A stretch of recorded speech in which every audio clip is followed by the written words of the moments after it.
product of a psychological factor, a dysfunctional background, which rendered the party incapable of sufficient reflection upon the nature of marriage, and then of choosing it with sufficient freedom.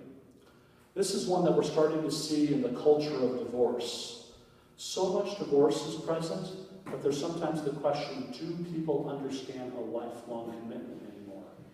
What pond are we swimming in? We're swimming in the pond that if it doesn't work out, you can check out.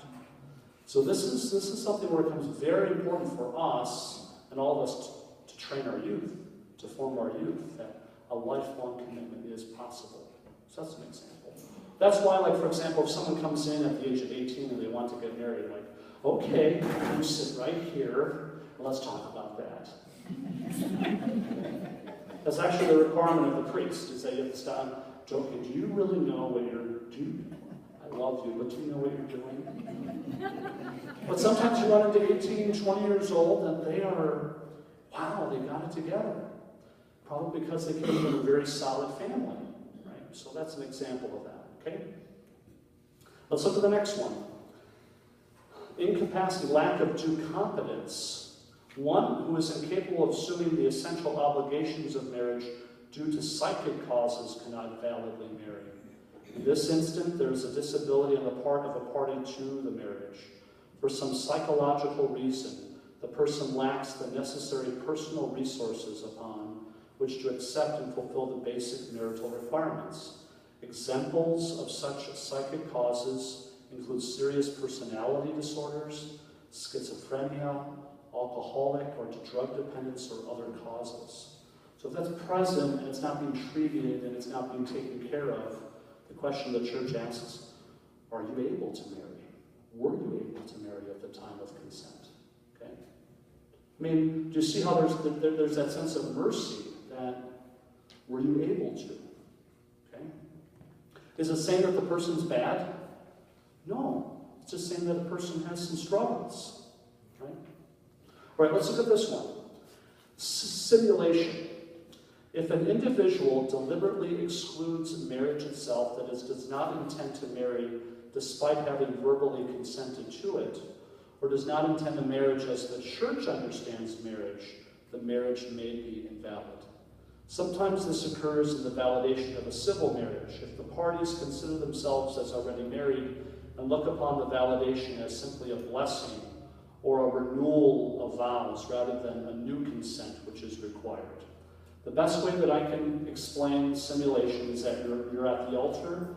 I say I do, and I do this.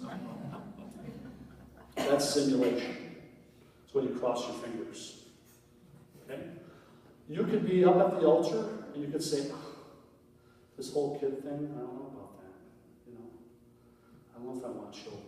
You know, if you openly, or maybe in your heart, you held it saying, I don't think I really want to have any children. Then 4 or 5 years later, that becomes really a cause of dissension within a marriage.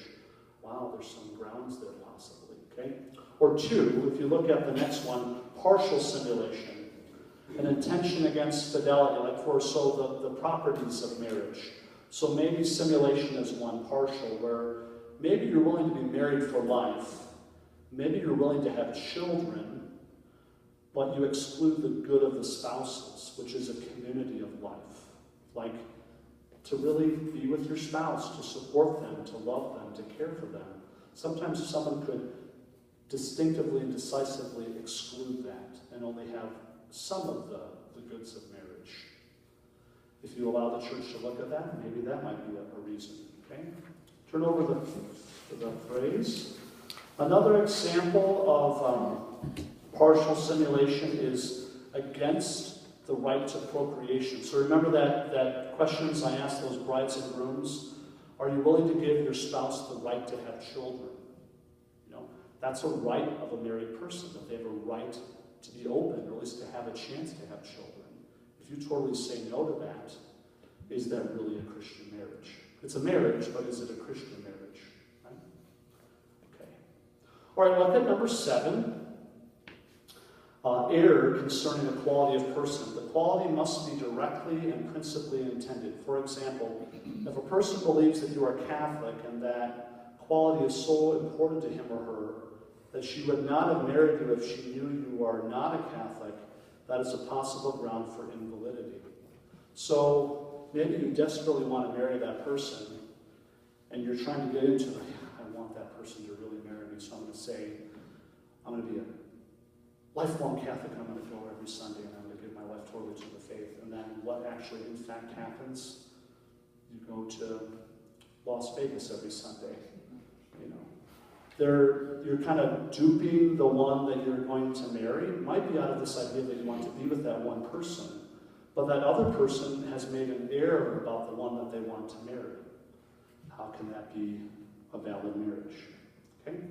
Number 8, a person invalidly contracts marriage who enters marriage deceived by fraud, perpetuated to obtain consent concerning some quality of the other party, which of its very nature can seriously disturb the partnership of a conjugal life. The classic example of fraud is a person leading a double life. They're married to one person, and they're living a secret life, and then in their secret life they marry another person. That person there is being defrauded by not knowing this other aspect of this person's life. There's such a lack of transparency, how can there be truly a marriage present? Okay? Here's the last one. Force or grave fear. A marriage is invalid if it is entered into due to force or grave fear inflicted from outside the person, even when inflicted unintentionally, which is of such a type that a person is compelled to choose matrimony in order to be freed. So forced into a marriage. Kind of an example that I can think of is some of the polygamous sects within, that's invalid by the nature of polygamy, but sometimes people are forced into those type of things, or you have to, or a classic example would be, you have to marry that person because we're pregnant. You have to, but let's make it right. The way the church would answer that question today is, first have the child, support the child, and then make the consideration, should we continue together as a relationship. We don't want to have another outside influence in order to affect your consent. Okay? So, if the judge finds any of these grounds, and then it's corroborated by witness testimony, so they send questions, the petitioner answers the questions, then the judge sends questions to 3 witnesses, then the witnesses either corroborate or not what was said, then the judge makes a determination of moral certitude. So moral certitude is the burden of which the judge has to come to. And in other words, the judge has to be able, on the day that he faces his judge in heaven, did you do this the best that you can, with the best information that you had? So it's basically him saying, I have to face my maker with a clear conscience. That's the threshold that he has to get to. If he doesn't, then he has to relook at his decision. If that's granted, then the church now declares that that marriage was indeed invalid, which then frees the person to possibly enter into another sacramental marriage. Okay? I just threw a bunch of stuff at you. Any questions? How you doing? Okay, Diane. Okay, so if you, in the relationship, you're the guilty party for the marriage failing, you will apply for the annulment. Well, You're trying, yeah, I understand you're trying to say. Yeah. can you do that? I mean, is that legitimate, or can you get it annulled if you were the guilty party? I guess when it comes to the annulment process, they don't look at it in terms of guilt and non-guilt. They look at it as one who's petitioning for the church to look at it. So are you saying an example, if a person commits infidelity, can that person then apply for an annulment? Yeah. Is that what you're saying? Well, yes, you can. But infidelity is not a ground for, it's not necessarily a ground for an annulment. Did you see adultery on any of these? So some people think that if my spouse is unfaithful to me, I'm going to be able to get an annulment. Well, actually, you're supposed to hold up your end of the vow. You know? Okay. I want you to talk around yourselves at the table. What is new? What are you struggling with? What questions do you have? And I'm going to hand out another handout. Okay? 1, 2, 3, go.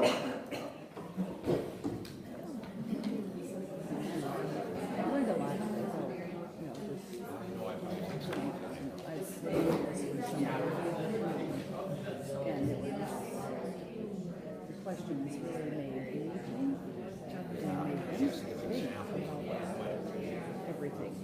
So it wasn't so much of a guilty or not guilty, it was maybe I didn't know this at the time, and maybe there was other circumstances that I didn't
We're going to have some time now to do that. So we'll go over this one more thing.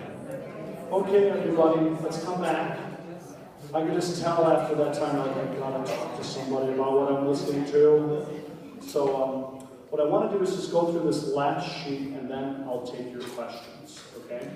So here's the thing. This last sheet is probably the most helpful I think I'm giving you. The first one that has this part is some clarifications for those who are divorced and those who are married outside the church. We'll kind of look at those just briefly. And the other side is the description of the decree of invalidity. Actually, you'll never find the word annulment in any of the literature. That's kind of the pedestrian term. It's really a decree of invalidity that we're talking about with the church. So here's what I just want to read this thing because I think it's really important. A decree of invalidity is a decree by a competent tribunal that states that the marriage in question, because of some defect, was never actually a marriage as understood by the church law. Therefore, the church decrees that the persons who are parties to the initial bond are free to marry. The decree of invalidity is a formal recognition that an element essential to marriage was missing at the time of consent. Remember all that time I spent on consent? Now you see how it applies there, okay? Here's the second one. The second paragraph is very important. A declaration of invalidity does not say there was never a relationship, or that there was no love, or that there was no ill will on the part of either party when he or she entered marriage. Very often, what provides grounds for the decree is something of which neither party was aware, or of which their awareness was decreased by other factors. Often, it is only as the marriage progresses and behaviors escalate that people come to the realization that something was not right at the time of consent. I think it's a really important paragraph. Because what sometimes people say is, if I get an annulment, if I have a decree of invalidity, what does that say about my children? It doesn't say anything about your children. Your children are your children, they're legitimate, all that type of thing. All this is dealing with your relationship with the church. Okay? It can't be used in any civil proceedings, can't be used in any custody things. This is merely a religious exercise when it comes to the sacrament of marriage. Okay? All right, everyone has a right to marry in a truly sacramental union, and it's the work of the tribunal to ensure that right by making a study of and a determination about a marriage that is challenged by one of the parties. If a degree of invalidity is granted, both of